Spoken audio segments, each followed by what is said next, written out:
também, né, doutor Leus? Não se É, submete a CLT nem nada, né? nada. Tem vínculo empregatício. Pronto. Após breve intervalo, vamos retomar a 80ª sessão ordinária virtual de 18 de novembro de 2021. Anuncio agora o processo de recurso 13722-2014 a 2014-08748. Recorrente Seju, recorrido Pontes Indústria de Cera Limitada. Relator, doutor Henrique José Leal Gereissati. Eu indago aos senhores conselheiros, doutor Leilson, doutora Jusileide, se aproveita os debates ou teremos que fazer votação em separado desse processo? Presidente, eu acho que aqui vai ser no sentido de retornar à primeira instância mesmo. Então, eu acho que pode ser feito tudo de uma forma só, cada um faz um relato e depois volta de tudo numa. Pronto, doutor Henrique. Pronto, então, já está sinalizado, doutor Henrique faz o relato, aí depois segue o doutor Leilson, depois a doutora Jusileide. São os relatores dos demais processos. Com a palavra, doutor Henrique Gereissati. Presidente, primeiramente, renovar aqui meus cumprimentos a todos os presentes, né, senhores e senhoras conselheiros, doutora Silvana, doutor procurador, doutor Rafael, doutora Lúcia, também, que nos acompanha aqui sempre nas sessões.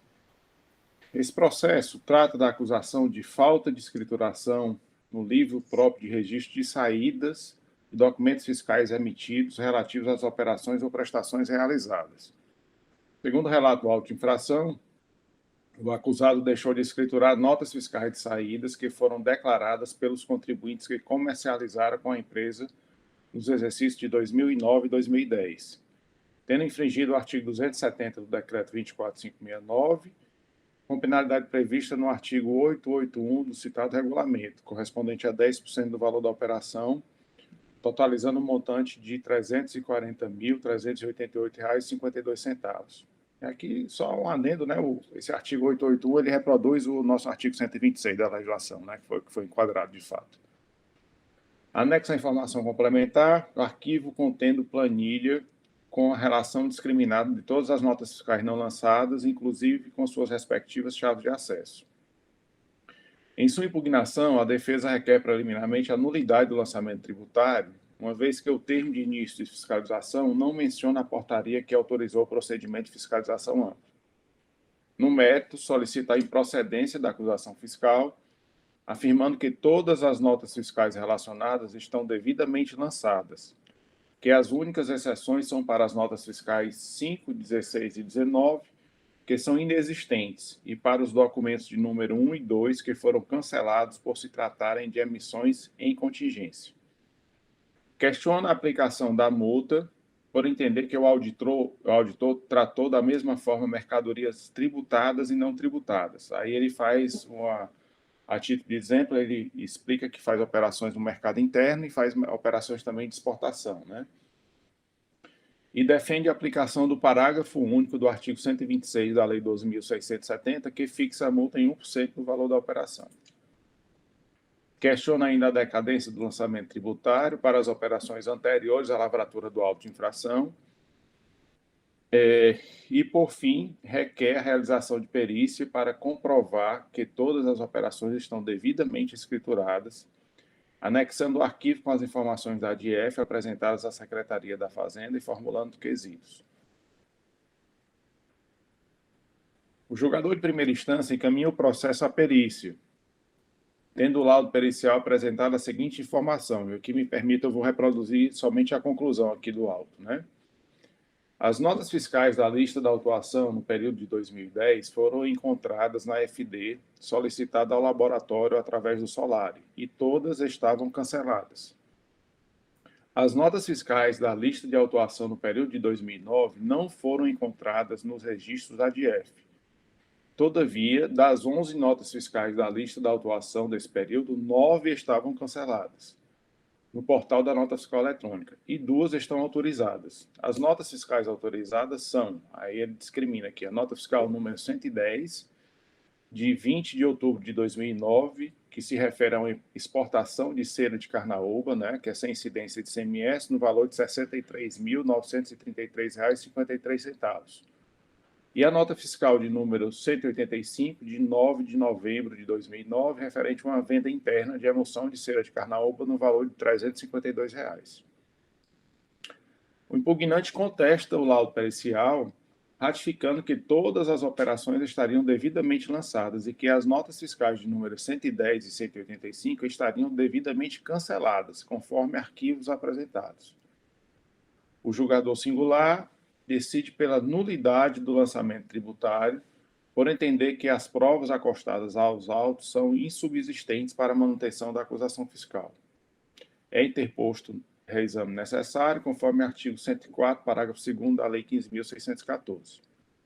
A Assessoria Processual Tributária emite parecer número 47/2021, discordando da decisão singular, defendendo que os documentos fiscais autorizados e posteriormente cancelados deveriam ser escriturados, sugerindo a nulidade do julgamento de primeira instância e o retorno do processo para novo julgamento.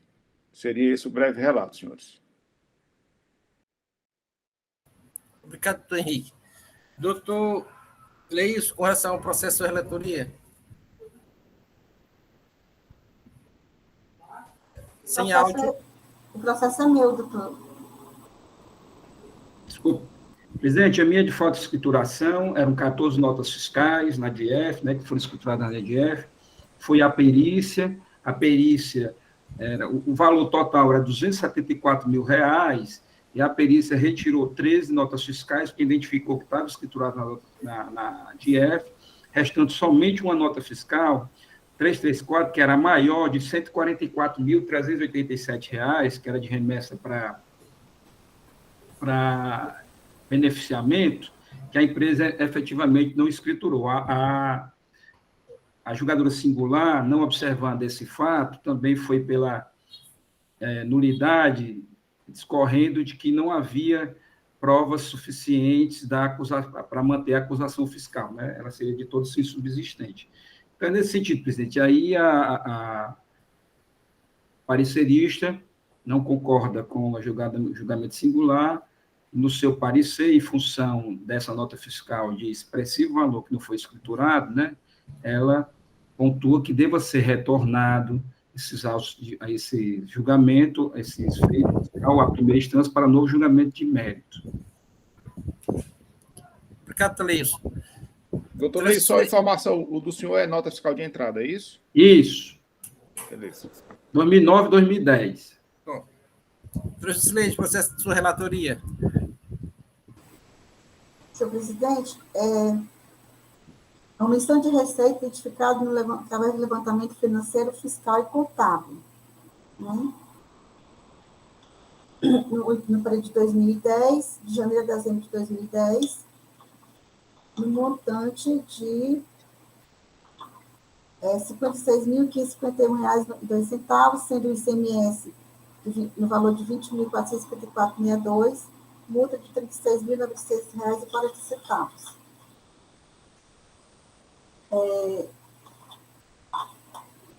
A defesa, ela também suscita o direito de entender que o auto é nulo e pede uma perícia contábil.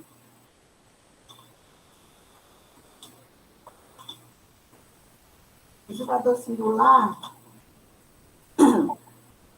ele pede que ele alega que no mérito seja feita a perícia baseada nos seguintes quesitos: informar se a DESC contém nas origens a receita financeira oferida pela empresa no ano de 2010, a partir dos valores consignados no balanço de 31 de dezembro de 2010, transcrito no diário. Ela apresentou o diário, razão e caixa. Informar se na DESC, se a DESC juntada ao presente processo contém nas origens da captação dos empréstimos bancários que não foram observados pelo auditor entre 30 de dezembro de 2009 e 30 de dezembro de 2010, dando uma avaliação líquida a partir dos valores originados nos balanços, saldo inicial e saldo final, e se essa avaliação líquida deixou de ser considerada. E informar se soma da receita financeira oferida pela empresa no ano de 2010 para a avaliação líquida dos empréstimos bancários, referido no quiz anterior, é suficiente para cobrir o déficit financeiro indicado na DESC, que é fundamento à autuação. E o julgador monocrático encaminhou o processo à cela de perícia e diligências objetivando a verificação dos argumentos da impugnante no processo, elaborando os quesitos constantes do modo parcial, as folhas 39 dos autos.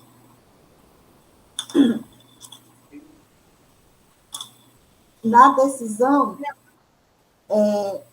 julgou nula a ação fiscal, tendo em vista a insubsistência do levantamento fiscal que proferiu as garantias processuais do contribuinte, segundo o artigo 83 do processo administrativo tributário, da Lei 15.614, de 29 de maio de 2014, pedindo um reexame necessário, conforme o artigo 104, parágrafo 2º da Lei 15.614, de maio de 2014.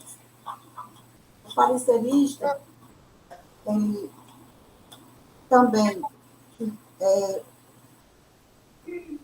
decidiu pelo parecer, retornando nulo o processo, em virtude de não ter sido apreciado as informações trazidas pela parte em relação aos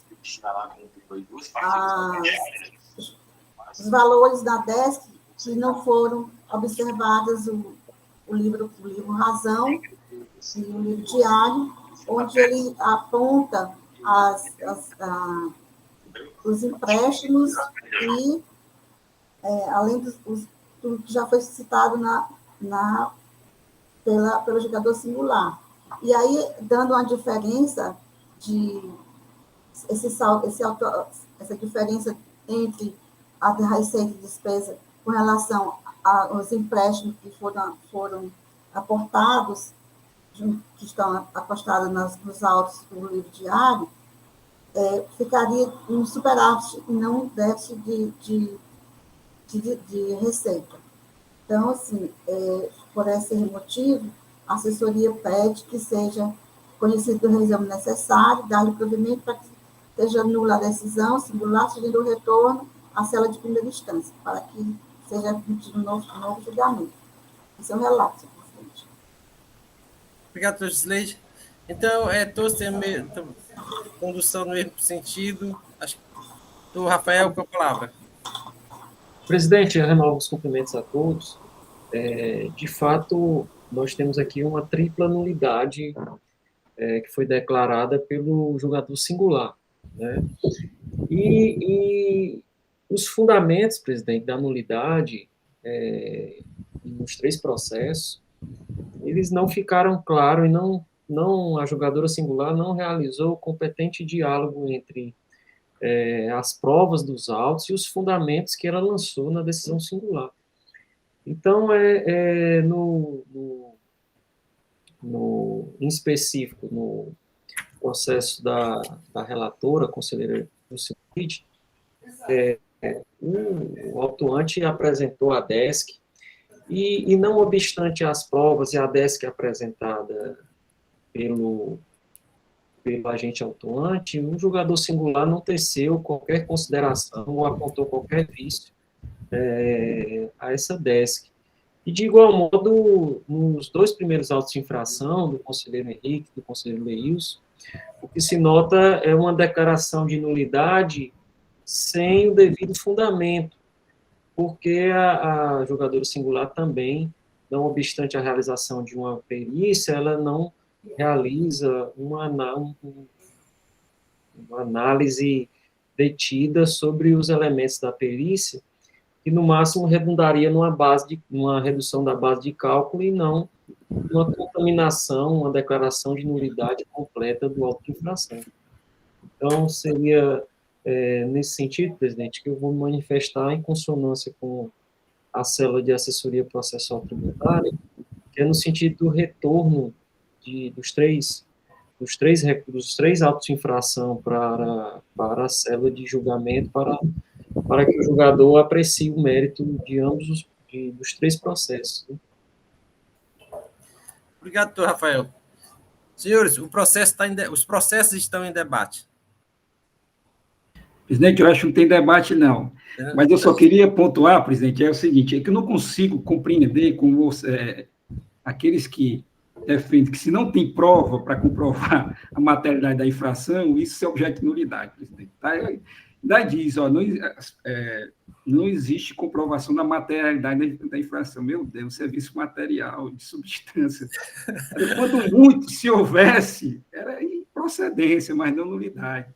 Mas aí o caso não é nem de um nem de outro, porque tem elementos que haveria para parcial procedências nos 3 autos de infração. Doutora Leite, com a palavra, depois doutora Jusileide. Doutora Leide. Obrigada, senhor presidente. A única questão que eu levanto aí é a questão do auto do doutor Henrique, né, que é falta de escrituração de nota de saída, não é isso? Não seria o caso da gente já decidir no mérito nesse aí, não? É falta de escrituração? É falta de escrituração. Não é falta de selo, desculpa. Não é falta de escrituração. É falta de escrituração, é verdade. Eu pensei que era assim, falta de eu selo. fico até assim. Na verdade, ele classificou no 123.1G. Está errada essa classificação aí. Ele classificou no G. Na informação complementar, ele faz referência. Ele faz referência ao 881, né? No corpo do auto de infração realmente está classificado errado.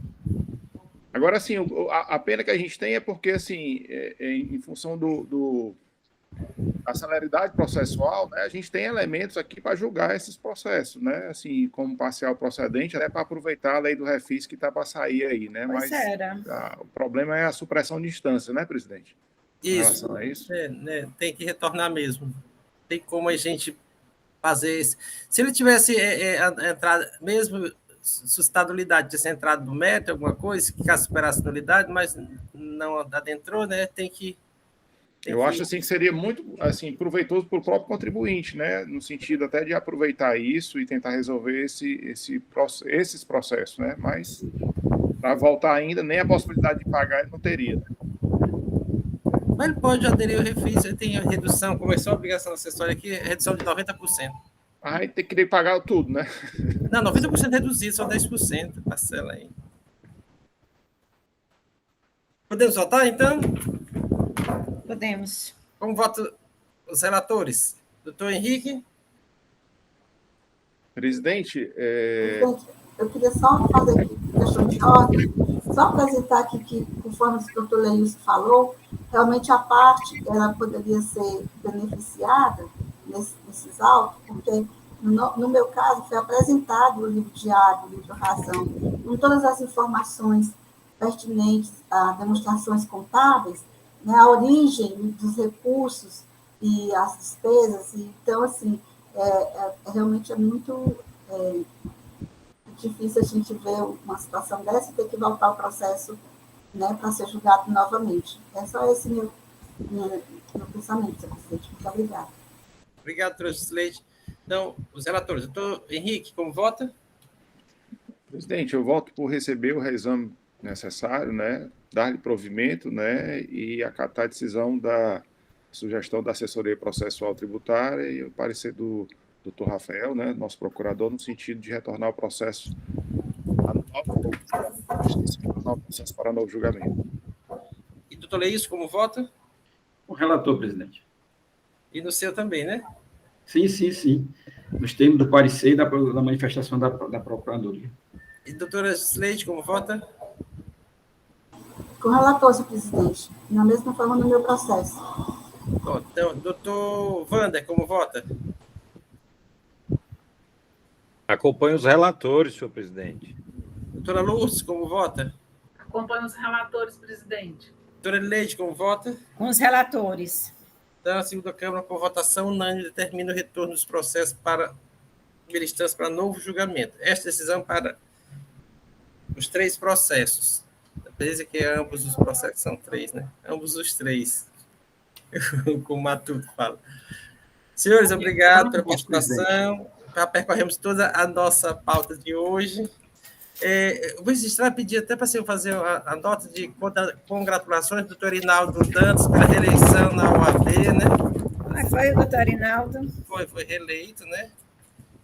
Para a OAB, mais um triênio. O Wander voltou, a doutora Lourdes também voltou. Todo mundo votou aqui. Sim, estive lá, terminamos a sessão aqui ontem e fomos para lá. Eu me lembro que uma vez o doutor Rinaldo veio me pedir eu fazer campanha para ir dentro da Cefaz. Primeira vez, é isso? Dá para você me apoiar? Isso, rapaz, nem votar na UAB eu posso votar. Nem ter inscrição eu posso ter, cara. Como é que eu É porque de voto, né? é